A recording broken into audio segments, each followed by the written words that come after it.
Lea, ilan lahat itong personnel na kasama sa checkpoint at lahat ba sila ay mabibigyan ng promotion? Magandang tanghali sa iyo, Aga. Nasa 33 itong mga pulis na kasama sa isinagawang checkpoint noong Lunes dyan sa may bahagi ng Alitagtag, Batangas. Pero titingnan kung sino talaga sa kanila ang may direktang partisipasyon sa pagkakasabat nitong van na mayroong laman nga na 1.4 tons na shabu. Sinabi ni PNP Public Information Office Chief Police Colonel Jean Fajardo na kasama din kasi ang mga ito sa bibigyan ng promosyon at hindi lamang ang kanilang team leader na si Police Major Luis de Luna Jr.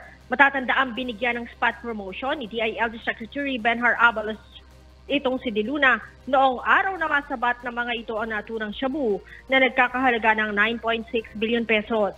Sinabi din ni Colonel Fajardo na mataas ang moral ng PNP matapos na purihin ng Pangulo sa pagkakasabat ng bultong shabu na ipinagmalaki nilang pinakamalaki sa nasabat sa kasaysayan.